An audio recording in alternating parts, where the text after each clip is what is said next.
GM. Good morning, everyone. Friends, colleagues, brothers and sisters. Hello, everyone. Welcome to the second episode of Beyond the Floor, NFTs Beyond the Floor with Rug Radio. I'm Ben. I'm your host. If you missed the first episode last week, what the hell were you doing? I'll be opening this space at the same time, Mondays and Thursdays every week, 9 a.m. Pacific time, 12 midday Eastern, and 5 p.m. in the UK. Myself and a panel of friends from the space will all be here, bringing you a show that moves discussion away from the marketplace, away from what happened yesterday, away from maybe what even happened last week, and actually focusing on what's going on beyond the floor. Yeah, we're here to discuss the importance of storytelling in the Web3 space and the power of narrative to make the projects we love unmissable. So here with me every week or every twice a week will be a few people from a panel I've got going on. I'm just going to invite Rug Radio up. So today I have with me NFT Spaceman. Bobby is my co-host. NFT Zerk is here to speak. And Mr. Yellow, we may get a couple in. I know that Tom, who joined us last week, sends his apologies. So guys, everybody, hello. Come up and say hi. Hello, mate. How you doing, Very Ben? well, thank you. How was your weekend?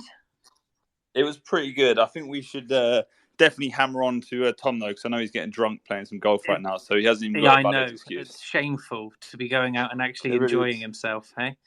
While we're all here DJing. I agree. It's terrible. It's terrible, mate. He just reaps the rewards. Hi, Bobby. How are you?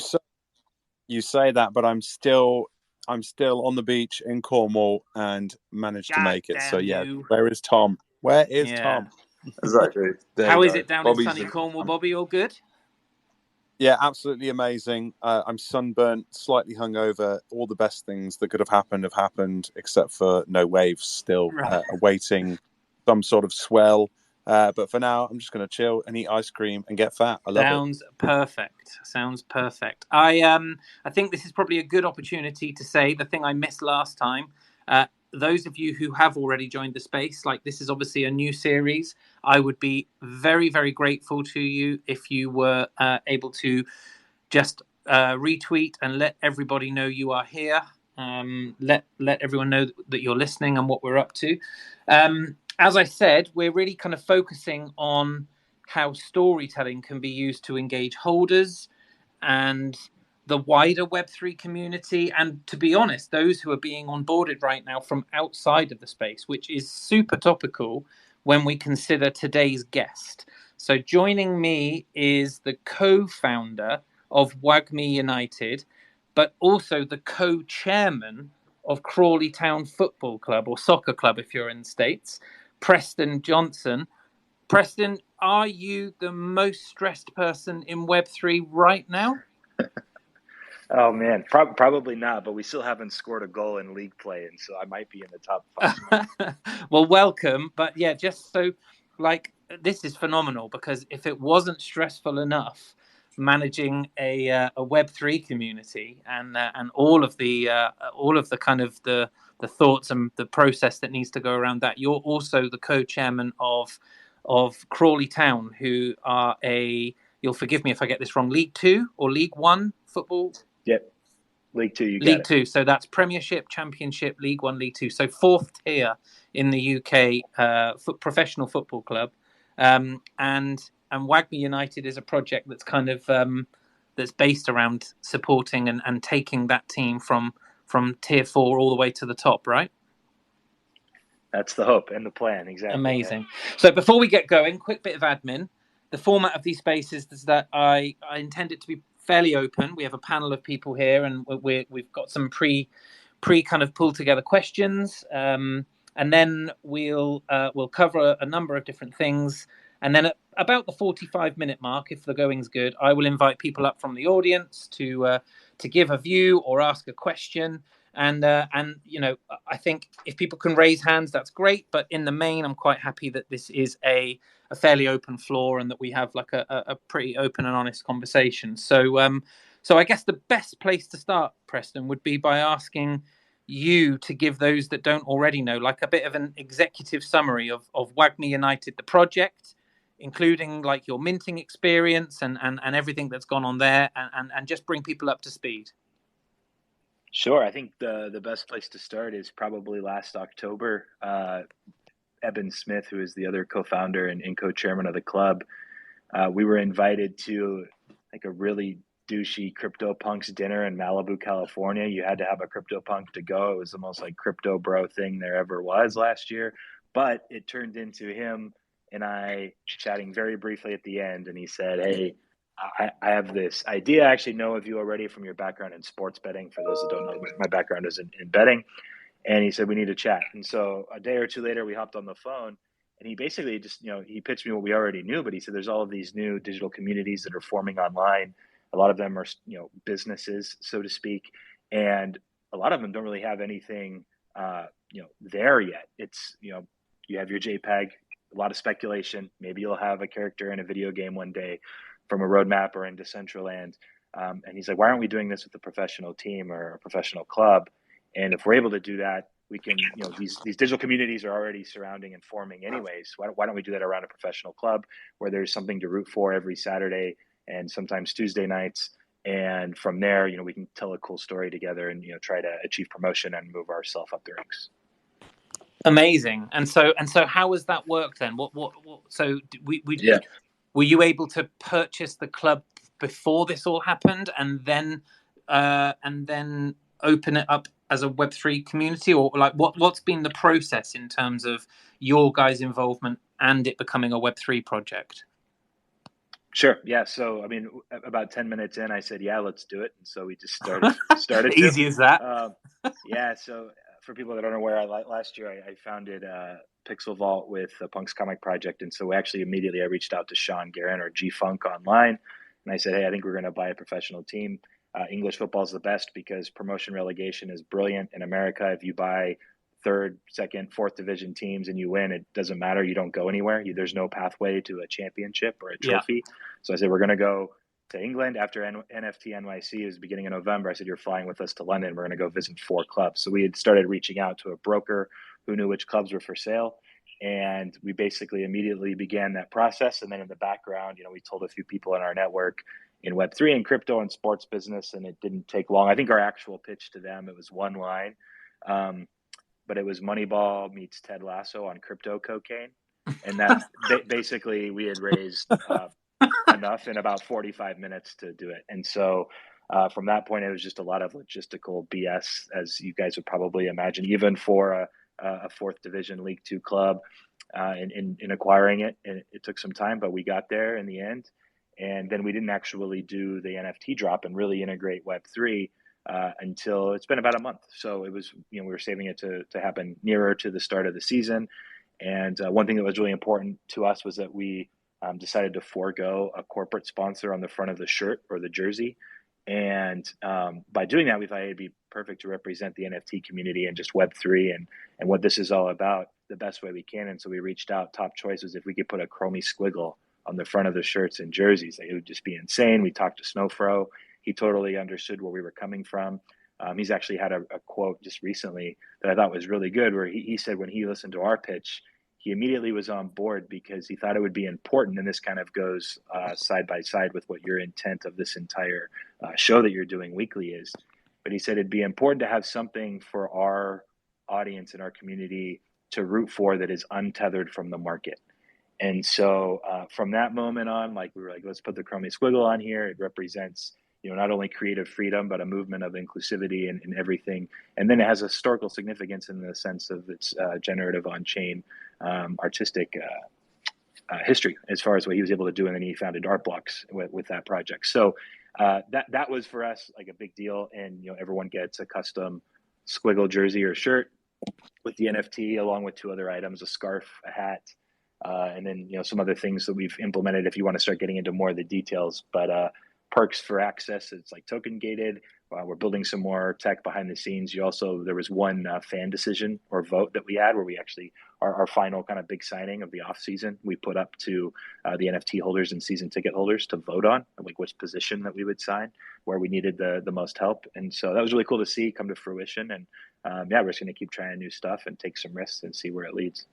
That's fantastic. And I think it's a super brave thing to do. I mean, did you know a great deal about UK-based football, soccer before this? I'm supposed to tell you I knew all about it, but no, I actually did not. When I bet in the States, it was NBA and American football and baseball. It was no soccer over there. So it's been a lot to learn. I love your honesty, and I really appreciate it. And I wonder if you had known anything about it, if you would have gone ahead, because they're a tough crowd, right? Like the UK football scene is more almost a religion. And so what's that been like in terms of you coming in and bringing this completely new kind of almost alien like way or method of generating revenue and integrating different kind of communities together? What's been the feedback from the club side of things? I'm really curious. Yeah, so your reference to religion is actually pretty close. I think for Americans that are tuning in, I think the closest, and it still doesn't quite reach what local English football is for these towns and communities, but I think the closest is like a kind of the tribal like college football atmosphere in American football, where you have these 80 to 100,000 people crowds that, they only have 6 games at home a year, but they show up, they tailgate, and they just care so much about their university or their college. And so I think that's probably the closest to it, except it's even at another level, I think, here in England, which has been fun to kind of learn and see that culture and how it has tied in. And to be frank, I mean, right out of the gate, there was a ton of skepticism online and articles everywhere. The American crypto bros, which, by the way, I think like 6 or 7 of the people in our group live in London. So it's not completely American. Like there's a lot of people in Web3. It's very global. But the titles were American Crypto Bros by English Football Club. And there was a lot of skepticism. And I think it was 2 days after that announcement, when it became official, I decided, hey, we should do an AMA.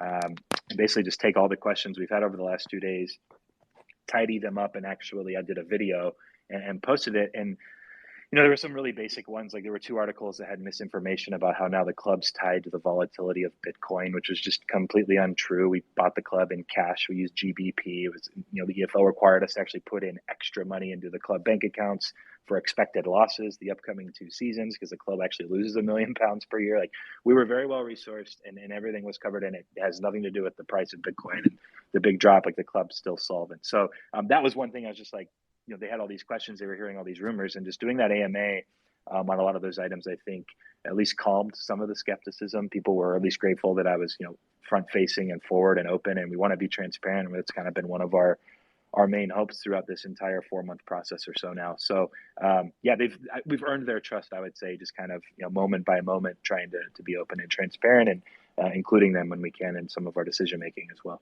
That's great. I think there's no greater sin. Sorry, Bobby, and then I'll let you speak. There's no greater sin in the UK or British football scene than no information. Like people are quite happy for people to do a good job or a bad job, providing they know what they're trying to achieve. And I think it's very bold that you've gone straight in and been open and honest about what your intention is. That's great, Bobby. Sorry, over to you, dude. No, I was going to say, so not only have you had to come face to face with the British football fan, you've had to come face to face with the British press as well, and they're just as ruthless as English football fans. So it's going to be a long, arduous season ahead of you. They are. There's actually Wednesday, Sky Sports invited me into their studios in London to do a hit, and like my background. So I actually I worked for 2 years as a TV analyst at ESPN. So I have it sort of in my back pocket. I was never officially media trained or anything.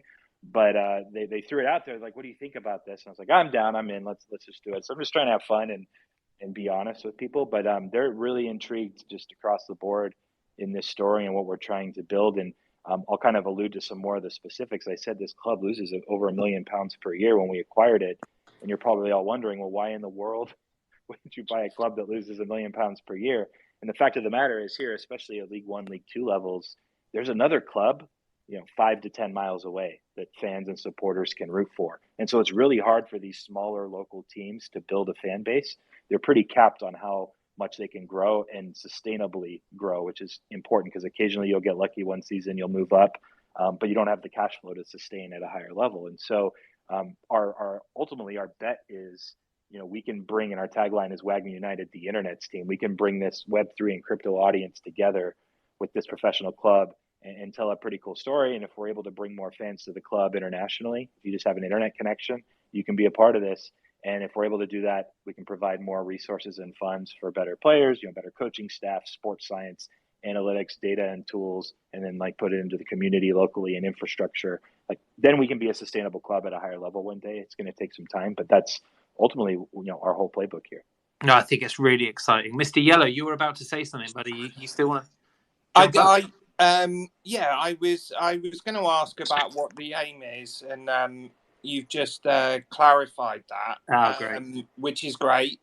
I probably would have bought this, but you guys knocked us out of the FA Cup when we were 3-0 up with 15 minutes to go a few years ago, and then you drew Man United, which is £1 million game. So, yep. Yeah, that cuts deep, mate. Question I've got though is, so where's the mint money going? Is that going to pay off the investors, or is that going into the club? Sure. So, it's never actually been public where we're making our entire ledger visible to everybody. The actual ledger, as far as on the blockchain, is if anyone wants to go and look. But we had partners for the actual mint and drop itself with Adidas, as well as Pixel Vault for some of the tech behind the scenes, as well as Snowfrog, who's letting us use the Chromie Squiggle for this historic moment, 1 year only special edition shirt or jersey. So between all of that, we were able to recoup some of the funds. But the actual, if you really wanted to go through it, price for a football club in League Two, combined with broker fees, lawyer fees, travel, putting we've signed 14 new players, we've signed 8 or 9 new staff, we've done dug deeper into analytics and some of the tools that we can use. We've definitely spent quite a bit more, and the money isn't going back to investors at all. We raised a certain amount prior, and we're going to use it to try to really build this into something that everyone can be a part of and hopefully share in winning eventually. And so that's kind of as vague, that's amazing, as detailed as I can get. That's infrastructure in the club as well. And so it's not just about star players that are going to help you today. It's about the long-term infrastructure that's going to help you on and on and on as you hopefully raise up through the leagues. Yeah, hey exactly. Ben, and speaking of star players, looking on your website, mate, forget Crawley's team because, as you know, they're not doing too great at the moment, but that can turn around. But your roster of people on this project is pretty bloody impressive. I think you're referring there probably to Mr. V, is that right? No, not him alone. There's a lot of people on there. Obviously Gary's in there, but there's a hell of a lot of people involved in this project, which makes me excited, even though it's such a mammoth task that you're taking on. But yeah, what a team. How did you get all of those people? Yeah, how'd you wrangle that? How'd you wrangle Gary V before he's bought the Jets? That was his lifelong thing, and now he's bought He just wanted to see us fail first, so he knew what not to do when he needs to buy the Jets in a few years. No, Gary, so I spoke to Gary quite a bit even prior to the Pixel Vault launch, and he was just always really supportive of Sean and I's ideas and what we were trying to build over there. And, similar with this, and obviously he's a big sports fan, and I think a lot of us are. I think the Venn diagram of crypto / NFTs and sports is just pretty overlapping.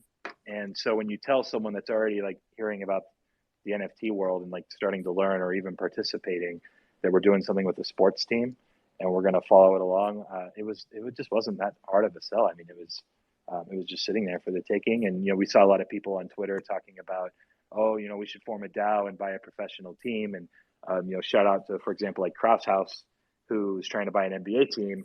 the real difficult task there is that an NBA team costs billions of dollars, and when it comes down to it, I don't think a league's going to let some like tokenized group ultimately, buy a team with cryptocurrency or something like that. And so for us, it was, hey, let's get on the inside. We'll work with the EFL as this world evolves, and there's a lot of gray area with what's legal, what isn't, what's allowed, and like as we're adapting and stuff, then we can go to the EFL like, hey, can we try this? Can we do this? And then build from there. But it was important for us, I think, to establish ourselves as the internet's team and be the first to really attempt this. And obviously we have to be successful. Otherwise, people aren't going to care anymore. So that's why it's kind of interesting being here. I've been in Crawley / London for the last 3 weeks, and you hear a lot of the fans, they complain. We had a win in the EFL Cup over Bristol Rovers, and their attitudes when you lose versus when you win are just, they're so reactive, right? They're so reactionary. And we're sitting here, and it's I keep telling people, I was like, what this really comes down to is we're able to win games and have something that people can get behind. And if we're not, then it's going to be really difficult. And so there's more pressure, I think, than ever than I've felt like the last 2 weeks of actually performing on the pitch. And so hopefully, the money we've invested and the people we've brought in, we'll be able to get that done for us. Amazing. I'm going to just bring the questions around a little bit just to make sure.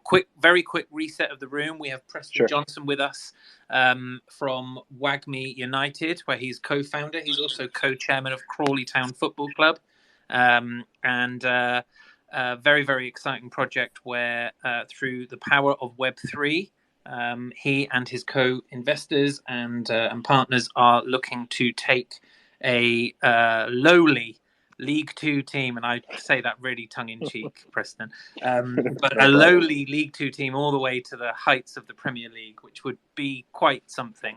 And so, we are we're here though to talk a little bit more about narrative and storytelling.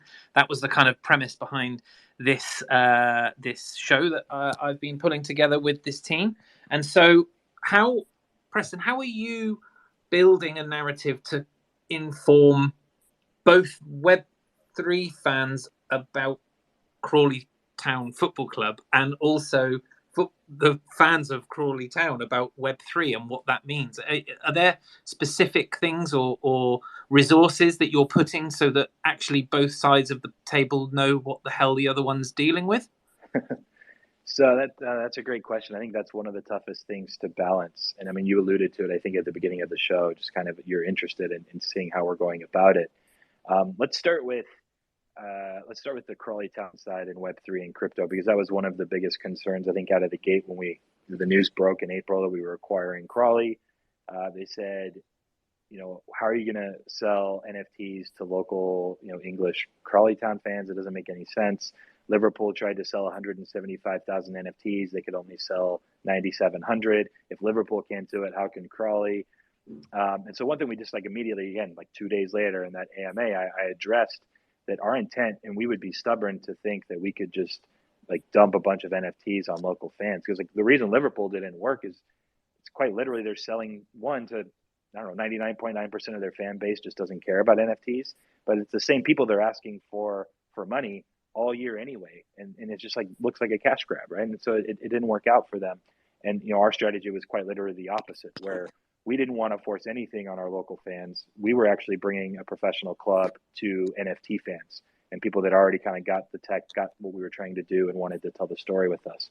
And so that mindset out of the gate, I think, was really important because the fans here locally appreciated we weren't forcing anything, on them. And I will say that one of the biggest surprises for me, and I underestimated locally how many people though were interested and on their own went out of their way to figure out how to set up a MetaMask or a wallet and mint one of the NFTs. And there's someone locally who continually tells me he wants to stay anonymous, but has probably helped onboard 30 or 35 locals as far as getting their WAGMI United NFT, just because they were all interested. I think there's 125 now here in Crawley that have an NFT, which is their first time they ever minted an NFT. So just by the nature of not forcing it on them, we've been able to kind of see some of that education take place. We haven't gone out of our way to force it, and it's worked out well. And I think there's more people that want to learn more. And we've had discussions very briefly and high level with city council members that, hey, can we set up a school to teach Solidity and other, coding languages, and that's something that's super long term and big picture, but I think that's going to be important down the road. But early on, it's not the first thing we should be doing. To answer on the other side, how we're teaching fans and locals about Crawley Town. I mean, that's one of our biggest, I think. It's one of our, what's the word or way to articulate this? It's one of the most important pieces to the puzzle, where it's League Two still, not that many, especially in Americans. America, most Americans, I think most NFT holders are American. Like, I grew up without a quote unquote soccer team to root for. So if I heard about this story and I was like, oh, that's really interesting, I'm already into NFTs or crypto. All right, what's Crawley Town? What's League Two? I mean, it's really one thing that we need to do a conscious effort of is, from almost like a content media standpoint, is teaching everyone about not only the local team and the players, the coaches, but other teams in the league, and trying to show them, what it is that we're facing every week when we go to play on Saturday. Who is the strengths? Who are the best players on the opposition? What do they like to do tactically? How have they played recently? Do they have any injuries, etc.? So that's something that's important. We've done some stuff from the content side. We've done a few token gated streams of training sessions and secondary streams with comedians that are hosting live here from Crawley Stadium, and just tried a few things here and there. I think we want Kevin Betsy, the head coach, who we brought in, the manager, to kind of get things settled before we start asking him for too much. But we'd like to do an AMA every week with him and talk over the upcoming opposition, and just basically give NFT holders an inside look, an unprecedented inside look at the club as well as other clubs. Because we need to teach them about League Two, about English football, and what it is that we're trying to do here.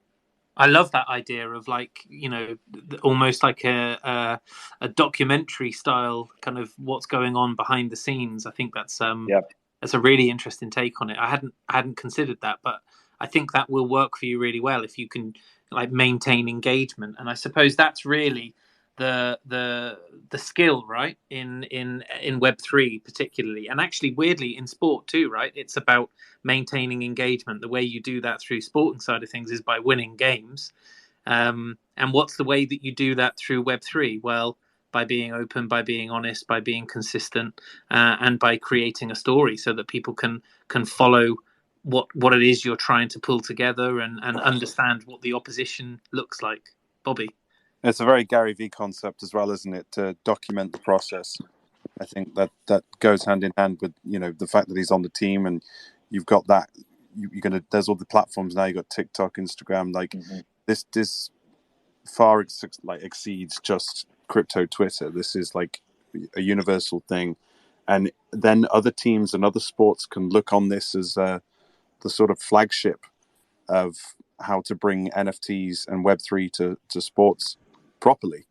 It does seem that way. I'll just add real quick. I referenced that line, or our pitch earlier was Moneyball meets Ted Lasso on crypto cocaine. It really is, though, three parts.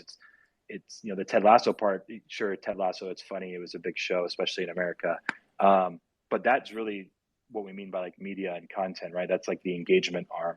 The Moneyball arm is on the pitch. We're trying to do everything, in a way that's data driven. And with my background in sports betting and analytics, I'm trying to make sure that we're making efficient decisions, and that we're spending money correctly, and that we're getting players that are conducive to the style of play that Kevin Betsy would like to play, and that we think can be a long-term success for the club.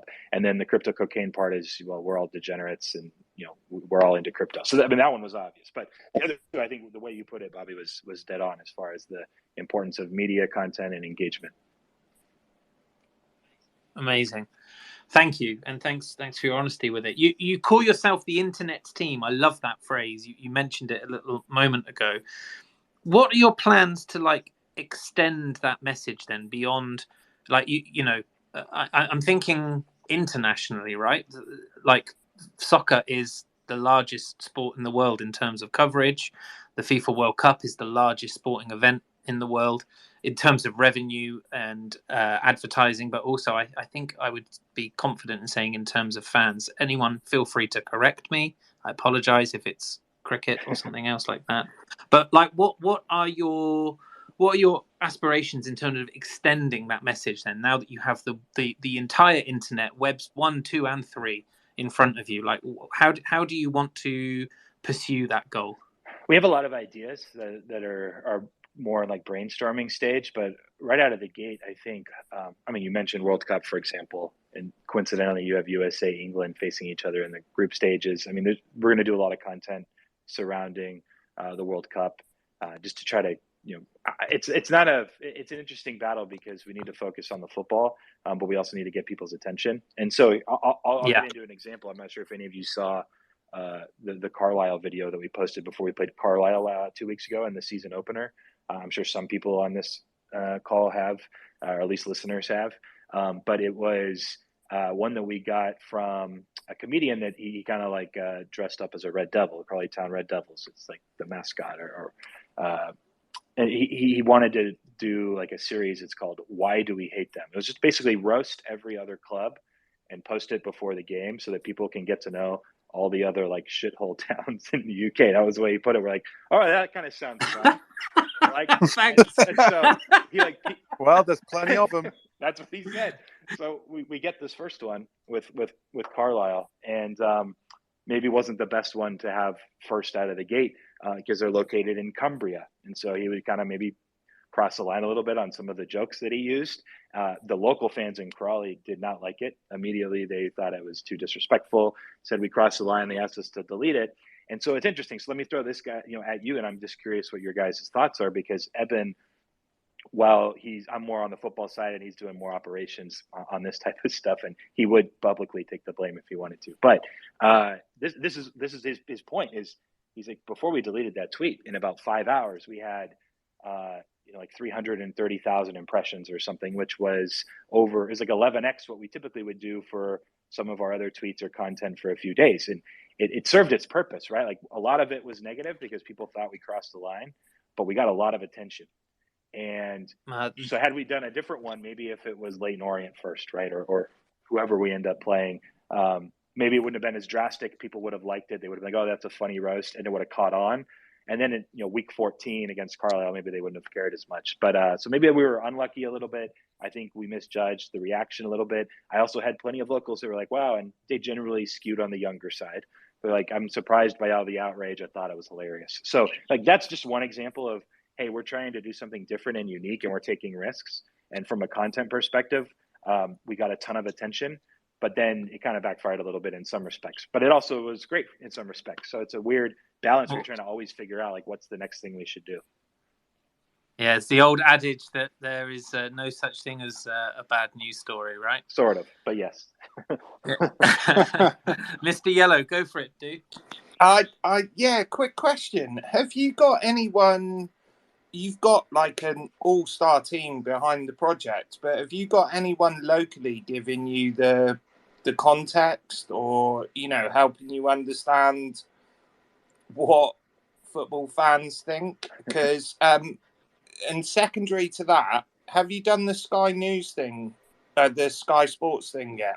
We've been in Sky Sports News for the last 4 months in articles here and there. I've done a few interviews off the record. I'm going into their studio just coincidentally. That's what I was referencing on Wednesday. So that was all I was mentioning there. So there's going to be something done in the near future with them. But going back to your main question, I think one thing that a big positive, I guess, is just, and I'll pat myself on the back a little bit. I don't do it too much, but I've been extremely open. All my DMs are open, Discord. Like I'm trying to respond to everybody that reaches out. And so a lot of the local fans, they either contact me directly. A lot of them have my phone number now, and they hit me up on WhatsApp. We put together a fan council of new people I had kind of met over my first 2 months in Crawley, where they can also hear from all the Facebook groups and forums that they're on, because I can't monitor every single thing. And then they come to me and say, hey, here's some of the questions or some of the concerns, or this is how the fan experience was at the first game. And then I can respond and say, hey, this is why we did it this way, or hey, let me take that one to the staff. That's a good idea. And then it's just like this kind of good fluid system where I feel like I'm in constant contact with the fans. I've also lived here for about half of the year, despite having a wife and 3 kids over in Los Angeles. And so trying to ingrain myself in the culture and be like in front of people's eyes, I think goes a long way. And so that's part of it. And on top of that, we have, people we've hired that are on the ground that are helping on the football side and, getting an idea of like what's happened, inside the office with the staff. And so there's a few other people that are helpful there, but, there aren't, like, for example, we even did for our first home opener. Here's another thing. We had, I think, probably 12 or 13 owners that flew out for the home opener here. And on top of that, some NFT holders and some CryptoPunk holders that are friends in our network, friends and family. They all came down to Crawley. We played a fans versus owners match just across the street from the stadium, like a full 90 minutes, like referee, everything. And we would have gotten smoked, but we had a bunch of the NFT holders and staff playing with us. Otherwise, there was only like 2 of the Americans that can actually play football. But that was really fun. And I think, like, when was the last time fans got to play a game of footy with their owners? Like, it hasn't really happened before. And we're just trying to, like, be real and, keep it, show them that we're all kind of the same in a sense. And that we're all trying to, the WAGMI United, the whole tagline, we're all going to make it. We quite literally just about inclusivity and being friendly to people and trying to help each other, build each other up. Mate, I'm so impressed with what you said there about engaging the community. As a fan, I wish you bought Torquay United. Can I say one thing, though? Sure. Please do not use the university or college football analogy on Sky Sports. It will not play well. No, people think football is more important than that. If you compare it to like a university game, that is not going to go down well. So that's because they don't get it, though. The uni games in the States are wild, man. Insane, man. Yeah. Exactly, though, but it's cultural relevance. Yeah. If you tell me, compare it to a university, people are going to go, no, this is professional football you're talking about. I don't think they're going to put it this way, Mr. Yellow, we're never going to compare Torquay United to such a well-established establishment like a university. Torquay, there's other things we can compare Torquay to. So it's like very good. It's the Hindu capital of the UK. It's dreadful, but now, gentlemen. This is going to be a football hooligan fight over the internet in a minute. But let's avoid that for WAGMI United's sake. NFT Zerk, you had your hand up, dude. Are you all right? Hello. Yeah, I'm great. I'm just listening in. It's super interesting. Such a cool idea. I love the thing that you mentioned about you let some of the fans and the holders actually vote on your decision in terms of what players you buy. It's kind of like an in real life FIFA Ultimate Team, right? And it's just such a cool concept. Is that something that you're like actively going to be doing inside of the NFT and the community? Or is that something that was kind of a one-off? Did it go well? No? Big time. We want to shape this with us. So it's almost like Football Manager in a sense. And, and I think in general, you guys, if you're familiar with Web3 or just crypto, you've heard a lot about the fan tokens, like Socios, for example. They've tried to do some things, and I know they were hot for a minute, and then they just completely crashed. Ultimately, people just don't really care if the vote is Coke or Pepsi. Like, they just want to go watch the game, or they're at home and it doesn't matter anyway. And so we're trying to actually make, decisions with fans, whether they're season ticket holders or NFT holders, that are actual big picture items, right? We had a 6-figure, to keep it vague, decision at the end of the season on where we were going to, put some funds on one more quality footballer. And they each voted, and midfielder won. And then we brought in Brandon Mason, who's going to play the left side of the Betsy plays a 3-5-1-1, and so he plays left of the 5 in midfield and left back. So it was a really cool experience just to see it happen. I think the majority were on. I think it was like 52% were on midfield, so it wasn't even that tight of a race. I think most people saw that as a need. But yeah, I mean, we've had discussions, and what's been great too. I'm not sure if they're on or listening at the time, but there's been a few local initial haters, early Discord April days, that are now mods in our Discord that kind of get it, and they're like trying to, but they're also like helping us like understand new things or in the English ways. And we had an idea, for example, I'll just throw this out. I don't think it's something I have to keep quiet. One of the votes we were considering to throw out there more recently, we ended up just passing. We don't want to force votes just for the sake of it either. But we were like, hey, like before the season starts, if we were to give each season ticket holder and each NFT holder, call it 100 points, and they were allotted to go towards 3 buckets. And each bucket, one is where we put our focus to this season. 1 being promotion, 2 being the FA Cup, and 3 being the EFL Trophy. And they were just like, that's a waste of a question. Like, everyone's just going to vote for promotion almost, like most people would at least there. And so we're like, okay, well, if that's the case, then we'll make sure we're rested and, prioritizing promotion versus the cup runs. And so we didn't even use that as a vote, but that was something that came up as a possibility. Another one, our club currently trains on 4G. They play on AstroTurf. They don't train on grass. That's been the number one thing we've been trying to get. There's not a local pitch in Crawley that is available for training, or if there are so many people using it that by December it would be in such poor shape we couldn't even use it. It wouldn't be professional level. So we found one club that had grass area that we could install like sprinkler irrigation and put up fences and do maintenance for 2 pitches over the course of the year. But then you get that figures like well over 200,000 pounds for 1 year, and it's going to someone else. And our whole long-term goal here is like across the way from the stadium, there's a ton of grass space, and we want to talk to the city about doing our own training facilities and build and developing locally where we have this Crawley campus of sorts. And so we don't really want to put, almost £250,000 into someone else's just to rent it for a year. We're going to save it and put it into the development. But at the same time, that's going to be like an 18 to 24 month process. So people hopefully be patient. That was something though we had early days. This is why I brought it up. I apologize. The voting. We had thought, hey, what if we had them say, hey, do we put 230,000 pounds? Like that was the number. Do we put that on grass training facility this year that we rent and maintain, or players? And we asked Kevin Betsy, and I probably am not allowed to quote him, but I'm going to quote him anyway. Sorry, Kevin. He said, well, if we don't have players to play, we might as well pack up and go home then. So at that point, we realized, okay, he doesn't really care that much about the grass training. It would be a nice to have, but not a necessity. Mm-hmm. And so we put it towards the squad itself. So anyway, those are items that have come up. And then as we discuss them, and we're pretty collaborative here with like everything we do on the football side. If there's a close call, then it's like, all right, let's go to the greater community and audience and see what they think. But a couple of these other ones we were able to just answer internally. So we just kind of play it by ear. We don't want to force votes just for the sake of saying there's all this utility or whatever. We have to be careful with how we approach it. It's really fascinating, and yeah, sorry to jump on that, Zerk, but fascinating in the sense that if you invite a community to, for example, choose between a number of players to then select a player that you sign, like they're going to be so invested in like that player and hoping that player does well because they've had a part in that.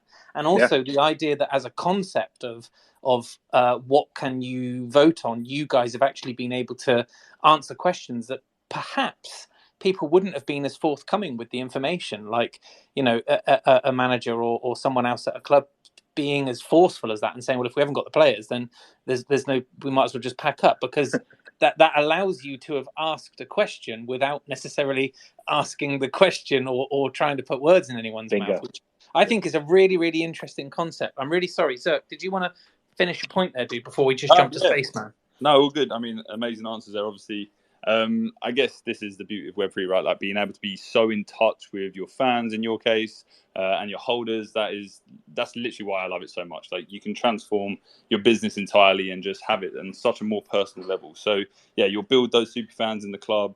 Like Ben says, they actually get to make decisions as well, which is such a cool idea. I keep going back to the FIFA Ultimate Team idea, but imagine if you could unlock packs of football cards and you win drinks at the stadium, or maybe a shirt every now and then. That would be super cool. But yeah, really, really love what you're doing. Super cool. And we're following you. I don't think I'm going to be supporting you guys, but that's okay. So, thank you, Zerk. That's all good. Spaceman, can I get you to jump up, buddy? Yeah, of course, man. Can you hear me okay? All good. I'm giving Bobby a run for his money, dialing in from Kos in Greece, which... you scoundrel. I can't believe that. Beautiful view here, but 31 degrees in Cornwall. Yeah, I'll raise you another 4, but that is it cost me a few quid to get here. Which that's the challenge. Hey, look, I'll be quick. Preston, I've absolutely loved hearing the story. I'm a huge fan. What you're experiencing here is like a full UK panel of guys that have been brought up on football to a greater or lesser degree. So. Superb to hear from you, man. Just a few things. Like, firstly, your like roast campaign, if you like, that you kicked off and then withdrew. Mate, I'd just encourage you, like, be brave with that stuff. Like, I actually love that, and I think you said it slightly positioned a different way. It could have absolutely ripped, and that would have been phenomenal for publicity and for coverage. Which, please have another go at a few of those things. I'm sure you will. We actually, real quick, I'm going to interrupt you. We had Leighton Orient visit our home opener the following week, and we were talking to their social media team, and they said we were really bummed. We were really looking forward to our video. They wanted it, and we were like, no. Like, see, I think we were just a little overreactive. And Eben, my partner, was like pretty distraught when I told him that. And he's like, we should have just kept up with it. Man. So, go for it. I appreciate that sentiment. That's helpful. Thank you.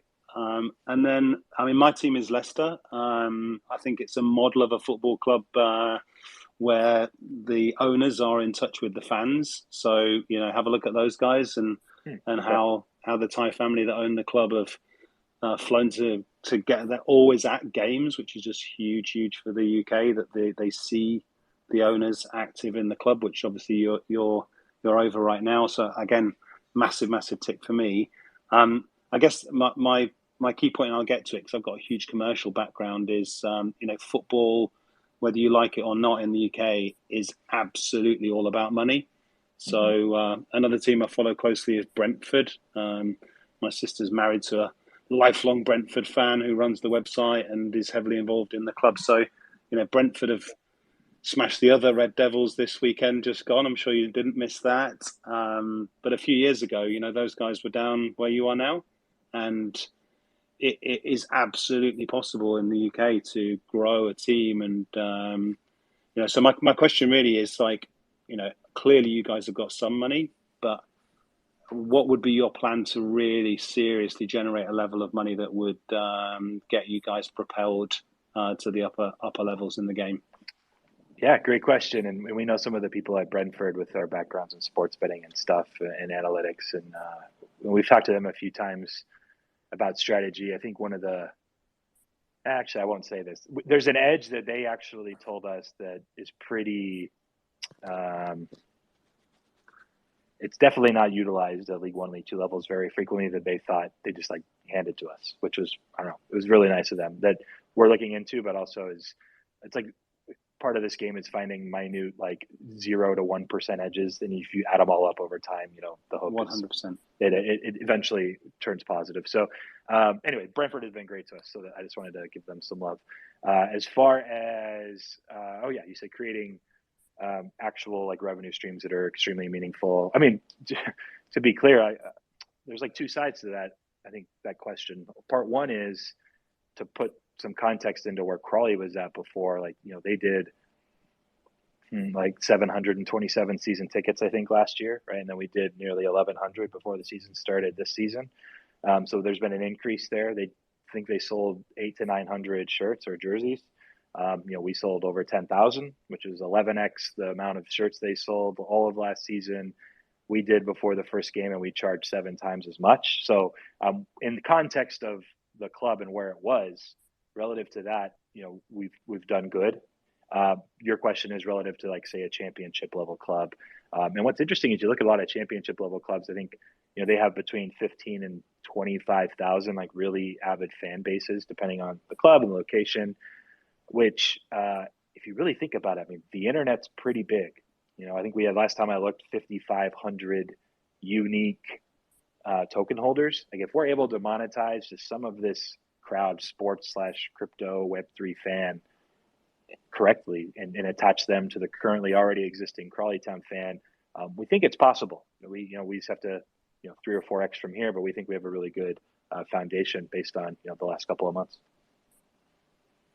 Cool, man. I wish you absolutely all the best with it, and like Zach said, we'll be looking on with interest, no question. Great. Listen, I'm really conscious of your time, Preston, and you've already given us so much. So we're gonna go for another 10-15 minutes, if that's all right with you. Yep. Very, very quickly, I've had one question that's come through to me via WhatsApp. Weirdly, someone who's listening who can't come up and speak, but has just said, "What do the players think of a team that's being owned by a digital community? Have they had a great deal to say about it? Is their view different to that of the fans?" Great question.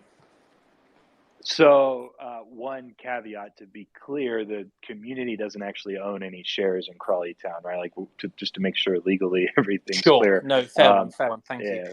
But they're, his point though is that, maybe they're governed by community or they're still owned by a WAGMI United group of like digital crypto, like, bros, as the article said early on. So I'll say some of them are older and don't really care, but a lot of players are the younger generation, and I think they're all just so digitally native already anyway. They at least get it to some extent, and they also think it's kind of cool and new. And there's a few of them, primarily, that already own NFTs and crypto and have been a part of the space for a while. There's one in particular. It was actually Brandon Mason who we did sign, and he was like the NFT player after that vote. He's I'm not sure if I'm supposed to plug this for him or not, so I don't think he'll get angry, but he's actually been working behind the scenes with some other bigger names in the UK on a sneaker NFT project. And I'm not sure if they have like a date exactly. I know he's kind of said it's a few months away still, but I mean, he's already like in deep trying to do his own thing, as well as, play football. And so I think seeing that has been really great, and just the positivity around the players in general. I haven't gotten any negative feedback of like, oh, these owners don't know what they're doing, or crypto guys, digital stuff, stupid, it's a scam. Like zero of that. And honestly, it helps when we're trying to support them and we're bringing them better staff situations and better health and fitness and sports science stuff. So I think they're appreciative too. So they're probably not supposed to complain, but ultimately a lot of them are just they get it, and they think it's kind of cool to be a part of. We just we got to get off the right foot here and start winning some games. Amazing. Bobby, go for it. When would there be like a kit merge for Crawley Town and WAGMI United so that it becomes one and the same? Or is that not something that would happen? Because this kit's awesome. And would the squiggle then appear on the Crawley Town kit? Or It is. They've been playing in a red one. You could Google it, fantastic. or maybe someone could pull a tweet from the Crawley Town FC Twitter account. But yeah, they actually play in the squiggle. So they've played in the home red, and then the away is the black, and then the third is like an all white, which I believe we'll be wearing soon, because when we go on the road, we go away to Rochdale, I believe, in about a week and a half, and they wear black, so I think we'll be wearing white.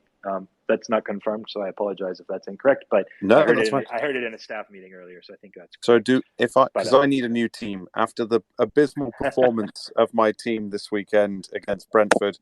I am now in the market for a new Red Devil. Well, Bobby, I think you just stick with the other Red Devils. Clearly, there you go. Yeah, I'm for all my pain and suffering, I think it's about time. I'm not even from Manchester. And I wholeheartedly agree with you. No shit, Bobby. No shit. But I don't want to support No the Midland one club is either. So. Preston, I've got a question for you, which is I asked it of the guys from Robotos and Toy Boogers that joined us last week for the first episode of the show. And it's not necessarily about storylining, but it's now that we've got you here and you're clearly in a fantastic position, having built out what is a very, very exciting proposition as a project. And that is that if you could go back now in time to say like the month that led up to Mint and tell yourself the most important thing that you've learned subsequently, what would that be and why? This is a fantastic question. You actually, just to give people some context, you sent over the questions before. I just took a look briefly, and this one stood out. It was like my favorite question you guys had written up. Not because of like what could I have done to make the Mint better. Actually, so my background pre-sports betting is in psychology. And I think it's just really mental health in general is just so important. It's on the top of my priority list just for all walks of life. And one thing that I think I've seen a lot of artists, photographers, whether you're doing your own project, PFP, whatever, like anything in this space, there's so many external variables that you can't control. And I'll get into some of ours in a minute. That is really hard emotionally and mentally to like keep grinding through. But you have to realize that those are external variables that you literally have no control over. And so if you're an artist out there, you're thinking about doing NFTs or just whatever your business industry is, IRL, I think it's really important to, not like your question's great. It's like, what would I have told myself a month before? And I think I would have told myself, don't stress that ETH's going to crash 70% the month before you have a mint drop. It did. And like, obviously, like that changes. We were trying to, change our price point, because we actually have real overhead costs in running a professional club relative to typical projects of the last year and a half, where you're just trying to like get some ETH and then, build a community or whatever. And so we had a high mint price, right? It was 0.35. Now it wouldn't have been that high if ETH hadn't crashed so much. And that was like really difficult to try to sort out and to figure out on our end. And it was stressful. And I think I reacted too heavily, and I had to like kind of back up and be like, okay, look, you couldn't control the price of ETH. And now of course it's already almost doubled since. So it's just like bad timing stuff, but you just have to keep pushing forward. And like another item, we didn't get into this, we don't need to get into it further, but 9 days after we acquired this club, and people can go Google John Yems in Crawley Town, but that was the previous manager. 9 days after we acquired the club, we got a call from the FA saying, hey, there are racist and discriminatory allegations against your manager. Please take them seriously. And we had to push the NFT drop date set for May 8th. It was about a month after we acquired the club. We ended up pushing that back 2 months. So like that's another thing. Like ETH was 3,500 at the time versus 1,200 when we did the drop. And there's just like, when it's all said and done, I could go back and tell myself, I could have done this, could have done that. There's so many external variables that, especially in something like this where we're balancing so much, it's just healthy, I think, to do your best work and just commit to the vision and just keep grinding in that sense, and not really worry about too much of the other stuff. And hopefully it's just going to work out. And we have a lot of cool and great-minded people in our network and in our group that I think will be able to pull this off. Amazing. Thank you for answering that so honestly. It's one of my big ambitions for this show, is that we get a real honest account from founders and builders in the space, where they're able to really kind of speak freely and openly. And so really appreciate that. Mr. Yellow, last one from you, dude, because then I'm going to ask anyone from the audience that wants to come up to no problem. And I'll make it really quick. And Preston, you won't be able to probably answer this with data because that's Web3, but like, football fans are not necessarily NFT native at all. I can't think of one person at Torquay United that I could sort of turn over. So just like anecdotally is fine, but do you know how many people like bought at Mint who were fans? And then also, do you know how many have like started to buy in now that they've seen it a lot more and heard a lot more about it? And I know you can't know that, but I can give you at least some insight. I think it was interesting, especially if you were in this space for the last year and a half, and if you were to see some of the names attached to our group, attached to this project, there were definitely a set of people, whether they were bots or just manually trying to flip the NFTs, like, oh, this is going to sell out, we're going to try to flip it real quick and make money. And that's like literally the opposite of, like, we were telling people we want fans, not flippers. Like, this is just not that type of project. Plus the market is just a bear market. Like, what can you do? It's just not going to be as conducive to flipping and profiting as frequently. So there were definitely a portion that did that.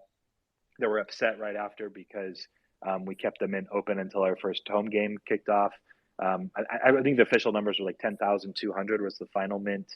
I'm trying to think if I would tell you this. I think there was about an increase of 450 as far as unique token holders, meaning there might have been between 400 and 500 that kind of bailed because they were looking into it to flip, and that wasn't the case. And so they're like, all right, I'm done with it. And then that meant there were 400 to 500 new fans that maybe heard of it over time and saw what we were doing and were interested. And definitely still get people every other day that will DM me or say, hey, this is my first time I've minted an NFT or even bought one off secondary. And I'm really intrigued and just wanted to let you know I'm supporting you. And so I think there are quite a few new fans in that sense, or I should say football fans in that sense, that are new to Web3. But I couldn't give you an exact number, but I can at least say that, I think there's 400 to 500 since that first day where we, I think there were about 5,050 unique holders after the first day.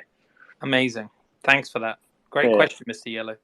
I've invited up Metaverse Lawyer to speak. So, hey, no. Jump up. I don't know. No, you're not in trouble. Okay. Yeah, no, I'm a holder. WAGMI United. I Nice, picked up. I think I minted 3 off the bat, And then I took advantage of some of the people that were paper handing and dumping their NFTs and picked up a couple more off the floor. Nice. And the reason I picked up a couple more, and just wanted to share this, I guess, before I get to a question. But I've been a long time football fan, soccer fan. I played. I'm a little beyond my best playing years. I turned 40 a couple years back and promptly ripped my Achilles tendon playing indoor soccer.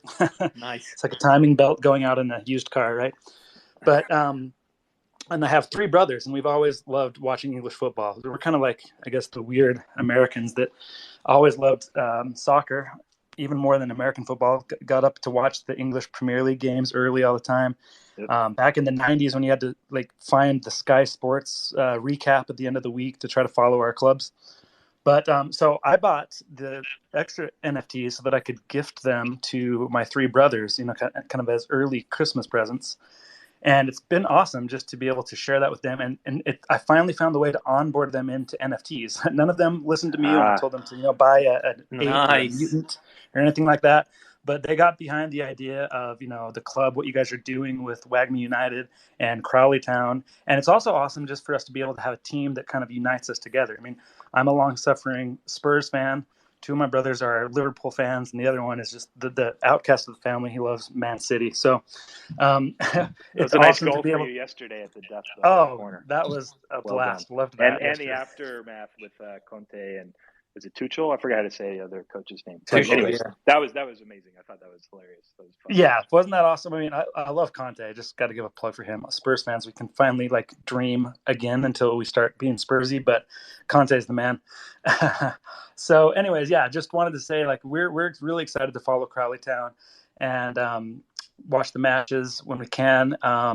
And so my question was what have you guys thought about, or if anything you can share, or thoughts about ways to maybe get your United States-based fans over there at some point for a match? If you have any kind of plans to do a discount for accommodations or to get tickets for NFT holders or anything like that, if not even this year, but just in the future. I mean, we're in this for the long haul, and we're excited to have a club that we can kind of rally around together and watch from the start. We've all kind of had to just adopt our teams over the years, but now this is kind of we're adopting this as our club. So where are you located? Talk about that. By the way, that's amazing. I think that's great.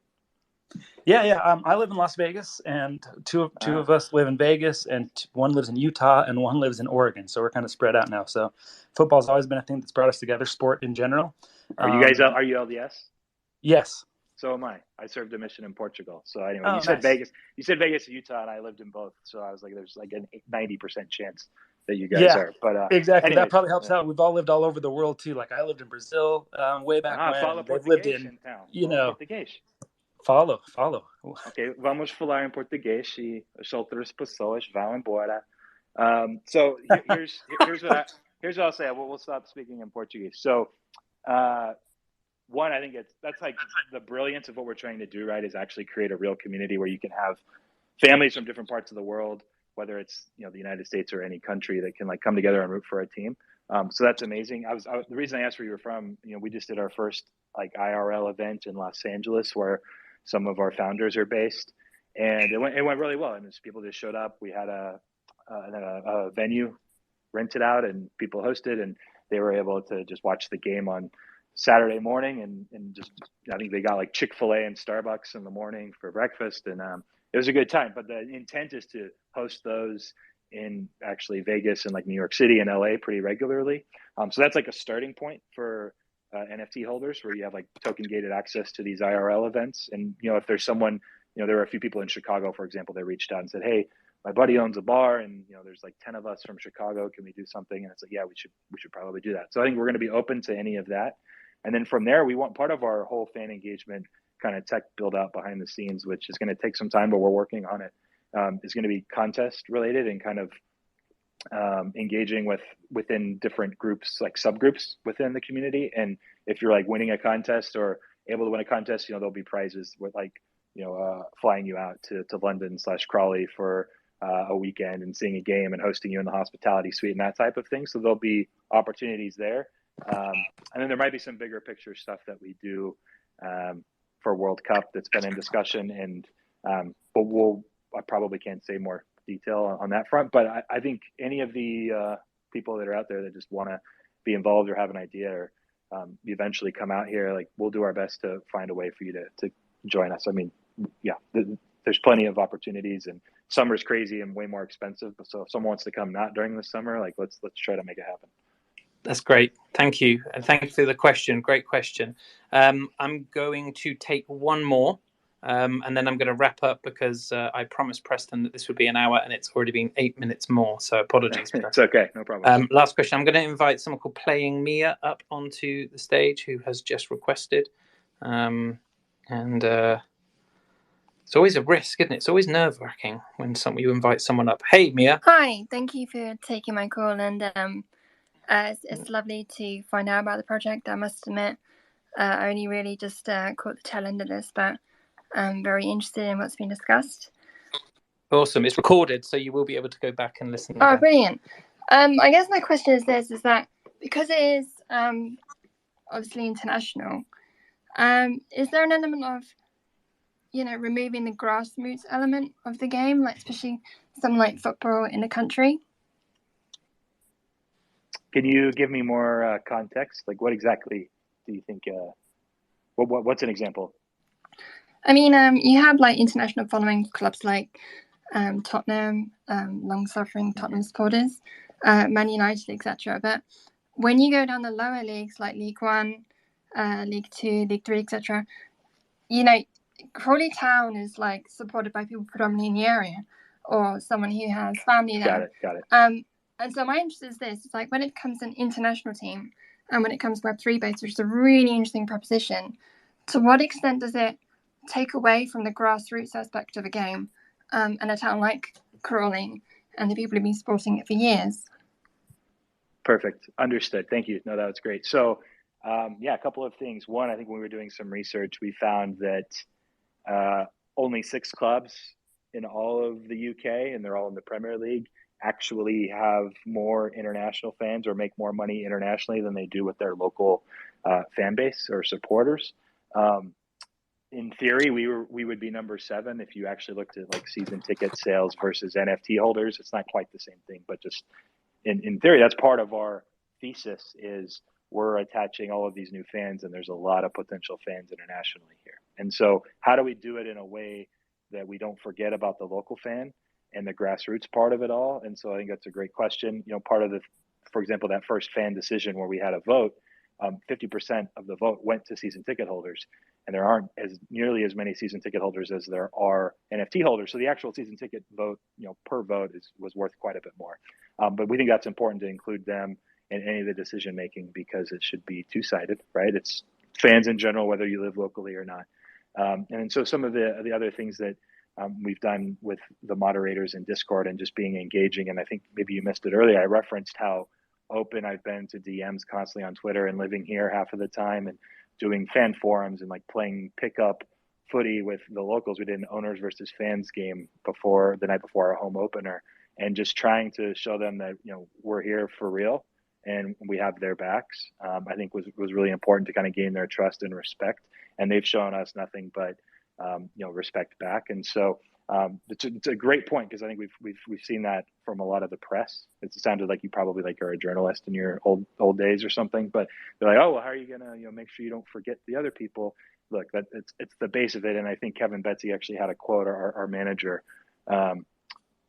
a couple of weeks ago, and I'm going to misquote him, but it alluded to the importance of the fan in everything we do, no matter the location, because that's the foundation of this club. And if we don't have that, then we don't have a club, and this whole idea and project is dead. And so that'll always be, one of our main priorities. Thank you. I'm really glad to hear that. So just to follow up on that point, because Kevin Betsy is a great manager. He came from Arsenal. He came from England. So you made a great point with him as the former under-23 coach at Arsenal. And then you poached the under-18 coach from us as our assistant. So that's a really good job. And it shows that you know your football as well, which is really, really good. I guess what I was alluding to was the fact that, like in Wrexham, you had a few Hollywood stars come in and they did a few documentaries. And it was a really interesting juxtaposition to see, celebrities flying in for a match in like a stadium, which is booked for a couple of thousand people. And seeing that kind of tradition of going to the local team with like a pie and some chips and a beer or something, and having that flipped on its head, someone having the scrutiny of like multinational kind of coverage on a game which probably wouldn't have had much more than local press coverage in the first instance. But one last just follow up really, really quickly, because I'm very intrigued by this, because it's very new, it's very niche, it's a wonderful idea. But I'm wondering if Crawley Town is like part one, and forgive me if you already talked about this, if there are other kind of ventures in other sporting areas like basketball or rugby, etc., which you're looking to, which will then become an internet-owned team. And if that is part of the plan, then what kind to how much does that dilute the kind of novelty factor of what is a very unique individual venture at the moment? Can I ask you what you do for a living? Another great question, right? I'm very interested in NFTs, and I put together projects and stuff. Forgive me, I didn't think I'd be. I thought there'd be loads of people asking questions. Then when my name was called out, I was a bit nervous, so I do apologize for that. I'm not taken aback. Like I was mentioning earlier, I used to be a TV analyst, and I'm used to trying to answer anything, and it wasn't rude. The reason I asked that directly was because the way you said you tuned in at the tail end of this and hadn't heard of this before, and you're already thinking like multiple steps ahead. And I think I can tell you think in a smart way. And so that's why I asked. And anyway, maybe you DM me after if you want to talk more or something. I just feel like the way you think is at a high level, and I don't know why I'm doing this publicly, but the reason is like you're like, okay, well, if you're going to do this on a bigger scale, you're already seeing the vision of WAGMI United as a brand, like the Red Bull of crypto, where they have attachments to multiple teams and multiple leagues and multiple sports across the world.